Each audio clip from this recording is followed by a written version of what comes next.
오늘 하나님께서 우리를 하나님의 작품이라고 말씀해 주신 것이 너무나 감사합니다.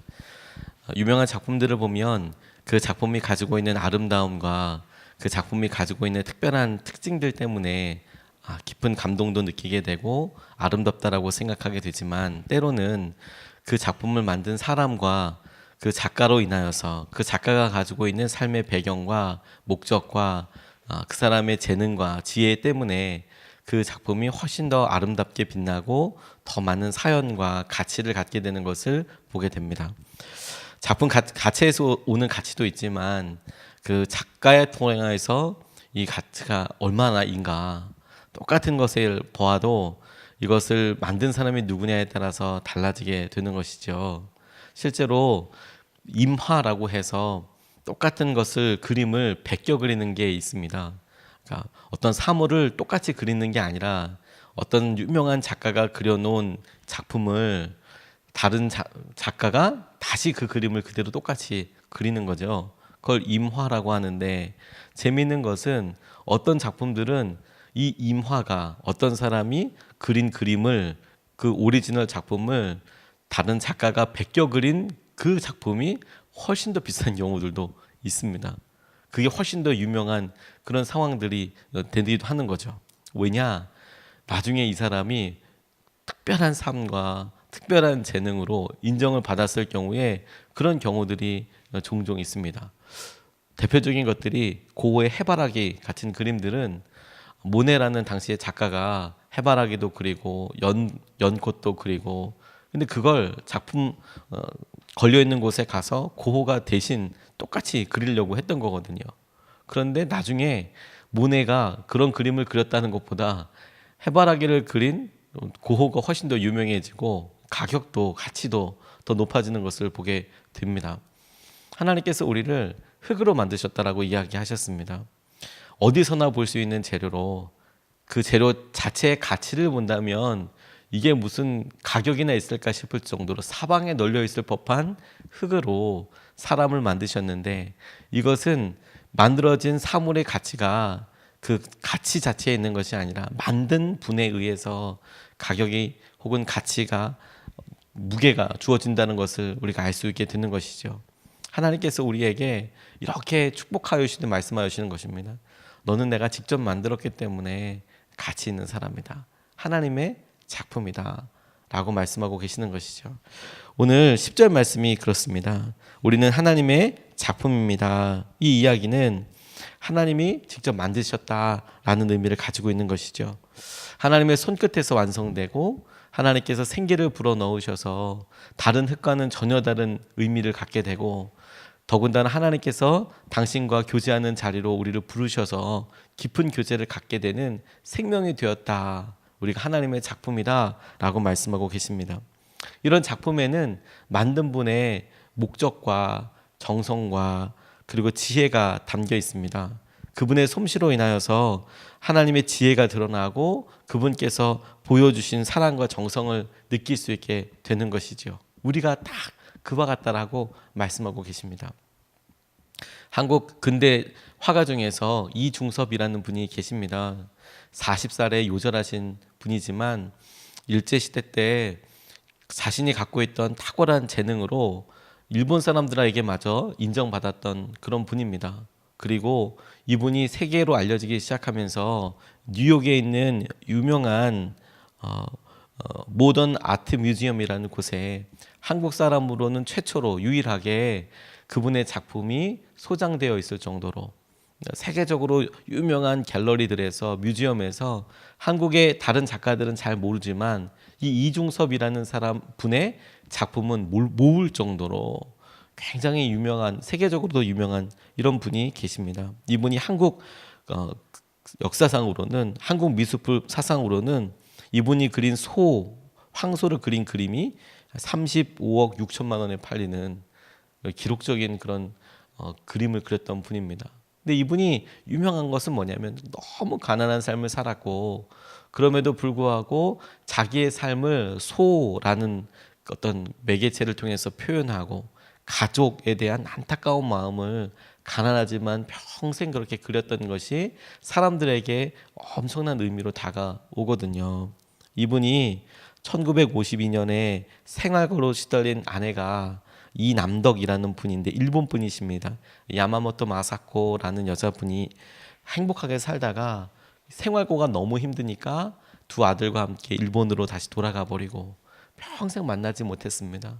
그런데 그 아내와 아들들을 기억하여서 엽서에다가 그림을 그리기 시작하고 그래서 보내고 본인은 그때부터 그냥 노동자로서 계속 죽을 때까지 전전하다가 나중에는 정신분열 증세를 보이다가 1956년에 헤어진 지 한 4년 만에 40살에 요절하게 되었습니다. 이분이 또 하나 유명한 게 뭐냐면 이분 작품이 소를 유화로 그려서 비교적 삶이 괜찮았을 때 그렸던 그림들은 비싼 값에 팔리지만 유화라는 가격 자체 때문에 변하지 않는다는 것 때문에 그렇지만 특별한 게 뭐냐면 담배 은박지에다가 그림을 그렸던 겁니다. 은지화라고 이야기하는데 예전에 담배값이 큰데 이렇게 보면 담배에 수분이 날아가지 말라고 종이에다가 알루미늄을 덧대서 이렇게 만든 엄밀하게 말하면 은박지라고도 볼 수 없는 아주 열악한 종이가 이렇게 있는데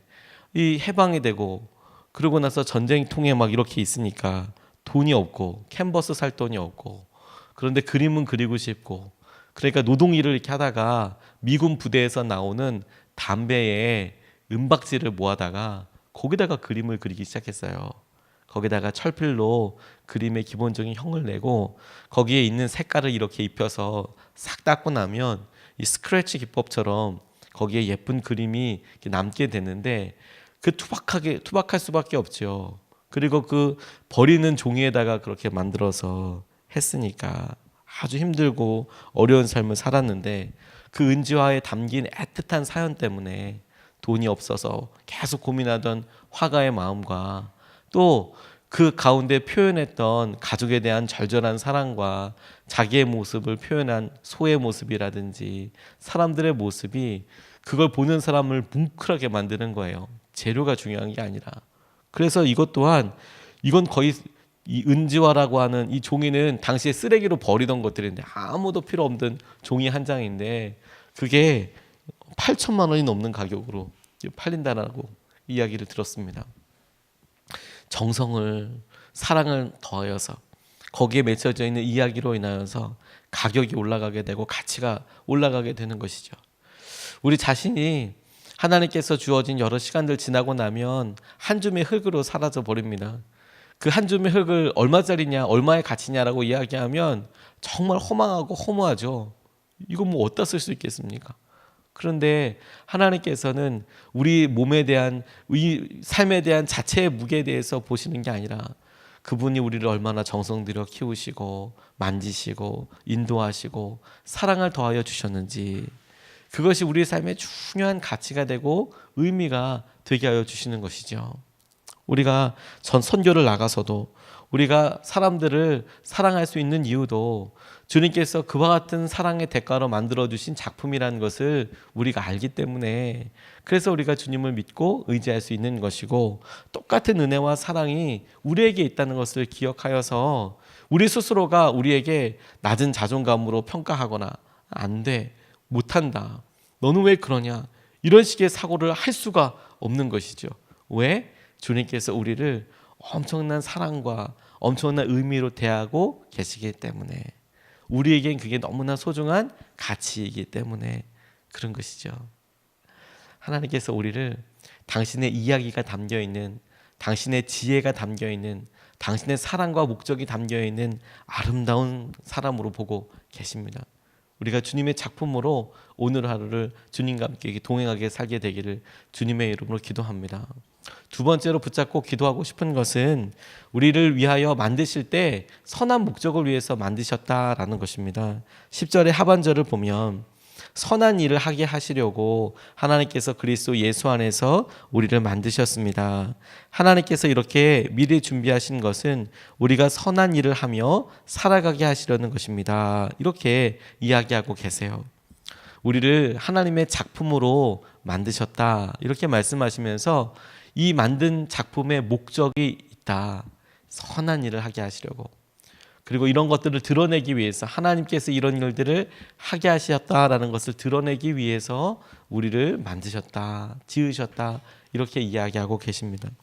에베소서는 그 목적이 선한 일을 하게 하시려고라고 말씀하고 계시는데 우리가 이 땅에 살아갈 때 하나님께서 무엇을 위하여 살아가기 원하시는지에 대하여 꼭 기억해야 될 필요가 있습니다.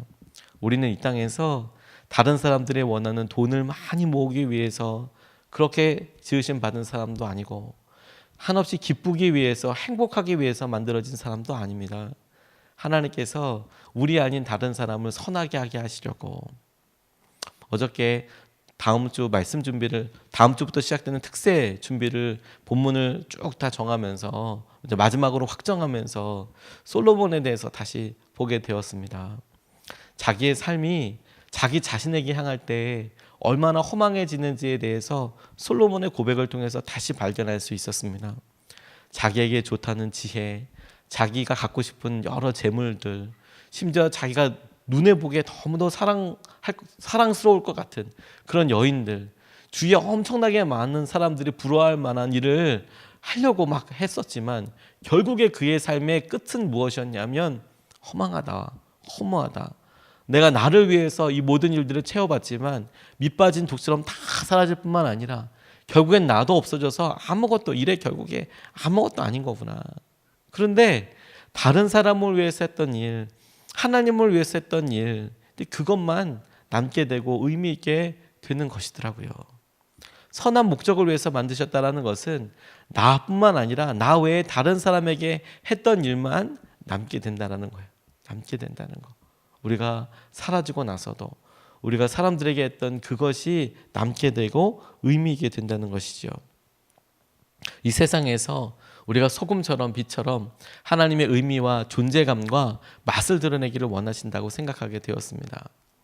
1965년에 미국에서 대암흑 사건이 일어나게 되었습니다. 대규모 정전 사건이 일어나게 되고 그래도 전기가 많이 보급되고 전기에 의존하고 있었던 이 도시들이 갑자기 전기가 딱 끊어지고 나니까 아무것도 못하게 되는 일이 일어나게 되었습니다. 요즘 같아도 전기 없어지면 곤란한 일이 정말 많죠. 뭘 킬 수 있는 것 거의 없습니다. 심지어 조리 기구들도 요리를 할 때에도 전기를 이용해서 만드는 것들이 많다 보니까 요즘도 전기가 없으면 난리 나겠지요. 근데 당시에도 이 대암흑이 있으니까 너무 힘들어 아수라장이 되었습니다. 한 도시만이 아니라 미국의 8개 주와 캐나다 일부까지 포함해서 3천만 명 이상에게 영향을 미치게 된 거예요. 3천만 명. 엄청나죠. 당시에 우리나라 전체 인구가 이 빛이 갑자기 싹 없어졌다고 생각을 해 보십시오. 그러니까 당장은 살아야 되니까 양초 같은 게 급증하기 시작했습니다. 양초의 수요가. 이 3천만 명에 8개 주 그리고 이 캐나다 일부까지 확 암흑이 나가니까 이 복구 작업하는데 하루 만에 전선을 다시 연결한다고 될 문제가 아니고 이게 단계적으로 진행되다 보니까 시간이 많이 걸리게 되는 거죠. 그러니까 당장 밤에 있어야 되니 양초를 구입해서 안전사고들로부터 또 당장 필요한 것들을 찾아야 되는데 그러니까 이 양초가 폭증하게 된 거예요. 필요가. 발전기도 폭증하게 된 거예요. 그런데 흥미로운 사건을 보도하게 된 겁니다. 이 방송국에서. 뭐냐? 많은 상점들이 이 사고를 틈타서 양초의 가격을 2배나 올렸다는 거예요. 2배나 올리고 한몫 잡아보자. 그러니까 1,000원짜리면 2,000원에 팔고 3,000원에 팔고 한몫 잡아보자 그러는데 그 방송에서 뭐에 주목하냐면 마음이 선한 어느 상점 주인이 고통을 같이 나누고자 양초의 반값을 기존 가격을 반값에 팔거나 심지어 갑작스럽게 찾아서 돈이 없다고 얘기하는 사람들에게는 무료로 나눠줘 버린 일이 있었다는 것이죠. 물론 금방 동이 나도록 그렇게 되었지만 그런데 그런 선한 목적을 통하여서 사람들이 자기만 알고 자기의 목적을 알고 살아가게 될 때 중요한 의미가 되고 어떻게 살아야 하는지 무엇이 목적인지에 대해서 보여주게 되는 통로가 되었다고 합니다. 인도네시아에서도 이와 비슷한 일이 있었습니다. 인도네시아에서 갑작스럽게 민주화를 과정을 겪게 되면서 1997년에 사람들이 폭도로 변하기 시작했습니다. 그래서 막 있어 보이는 사람들 약탈하기 시작하고 그것을 구분하게 될 때도 이게 인도네시아 사람이냐 아니면 외국 사람이냐에 따라서 자기네 사람들은 들어가지 않고 이게 외세에서 조금이라도 왔다 그러면 들어가서 약탈하고 그런 일들이 있게 되었습니다. 민주화 가정을 갖게 되면서 독재 군부 세력이 물러나면서 사람들이 내 맘대로 해도 돼 갑작스럽게 이런 치안이나 이런 게 불안해지게 되는 것이죠. 그래서 당시에 우스갯소리로 여기는 인도네시아 사람입니다 이런 말이 가게마다 이렇게 우리는 인도네시아 사람입니다 이렇게 쓰였대요. 그랬더니 그 다음 날 그 편말이 그 상가 주위에 하나씩 늘더니 나중에는 다 우리는 인도네시아 사람입니다 이렇게 붙더라는 거죠. 근데 그 다음 날에는 우리는 진짜 인도네시아 사람입니다 이렇게 붙으래요. 진짜 인도네시아 사람입니다. 그랬더니 그 다음 날에서 또 진짜 인도네시아 사람들만 다 붙어버리고 자기들의 안전을 위해서 그렇게 썼던 것이죠. 그렇게 인도네시아, 내가 진짜 인도네시아 사람이다, 토속 인도네시아 사람이다 겁났기 때문입니다.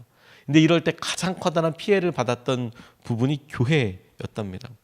교회는 인도네시아 사람들이 보기에 비교적 외부에서 온 그런 세력이 되는 것처럼 보이고 좀 뭐 하는 데인지 모른다고 싶은 그런 때가 있어서 막 고난과 고통을 당했는데, 특별히 인도네시아는 강성 이슬람 세력들이 굉장히 많은 나라인데, 그런데 인도네시아에 아바러브 교회라는 교회가 있었습니다. 이 교회가 평소 때 주위에 있는 사람들에게 무지하게 나눠주기 시작한 거예요. 순수한 이슬람의 순수한 정신을 지킨다는 명분으로 많은 교회에 폭도들이 들어가서 막 불타기도 하고 막 불태우기도 하고 막 그랬는데, 이 아바로브 교회는 아무런 피해가 없었습니다. 왜냐? 교회 주변의 주민들이 아바로브 교회가 불타는 것을 지켜볼 수가 없다. 그래서 그 사람들이, 이슬람 사람들이 돌아가면서 교회를 지켰다라는 거예요. 교회가 이거 하지 마라. 이 교회는 착한 교회라고. 이 교회는 주위 사람들에게 참 많은 것을 베풀어 준 교회라고. 이건 그렇게 하면 안 된다고. 이 교회는 불태우면 안 된다고. 그래서 진짜 인도네시아 사람입니다 라고 써야 할 만큼 광고해야 될 그때에 교인들이 나와서 이야기하는 게 아니라 이슬람 사람들을 와서 그런 짓을 못하도록 그 주위에 있는 이슬람 사람들이 와서 여기는 불태우지 말라고, 여기는 좋은 곳이라고 이렇게 설득하면서 직접 지켰다. 왜? 부패한 정부도 하지 못한 일을 선한 이웃이 되어서 섬겼기 때문에 하나님께서 그런 통로로 쓰신 것이죠. 이런 일들이 고난의 때에 드러나게 되겠지만, 그러나 우리의 삶에 고난이 없어도 우리의 삶의 명확한 목표는 되겠다고 생각하게 되었습니다. 우리가 선한 하나님의 목적을 위하여 부르심 받았다. 하나님께서 우리에게 선한 일을 하게 하시려고 우리를 부르셨다. 우리가 오늘 똑같은 일을 하더라도 거기에 주님의 의지와 주님의 사랑을 더하여서 선한 목적을 위하여 쓰임받게 되는 하루 되시기를 주님의 이름으로 축복합니다. 오늘 두 가지 말씀을 같이 나누었습니다. 오늘 우리의 삶이, 그리고 우리의 모든 것이 하나님의 손길로 만들어진 작품이라는 것을 꼭 기억하셨으면 좋겠습니다. 우리가 힘들고 어렵더라도 우리가 왜 이렇게 가치 없냐, 의미 없냐, 이것을 하나님께서 기뻐하지 않으십니다. 우리는 하나님의 작품이고 하나님 때문에 의미 있는 사람입니다. 두 번째로, 하나님께서 우리를 당신의 선한 일을 하기 위해서 만드셨다고 하셨습니다. 오늘도 세상에서 주님의 목적을 이루어드리는 통로가 되게 해달라고 우리가 두 번 나눠서 같이 기도할 텐데, 첫 번째로 이렇게 기도하겠습니다. 하나님이 우리를 만드셨음을 믿습니다. 우리를 만드신 하나님의 형상대로 살게 해주십시오. 주님, 오늘도 우리를 만드셨는데 그 형상대로 우리가 살게 하여 주시고, 그 형상대로 주님 우리가 자유함을 누리고 주님께서 이끌어주신 은혜와 마음을 누리게 하여 주십시오. 주님과 교제하고 주님 안에 의미 있는 하루를 보내게 하여 주십시오. 우리가 첫 번째로 같이 기도하시겠습니다. 아버지 하나님,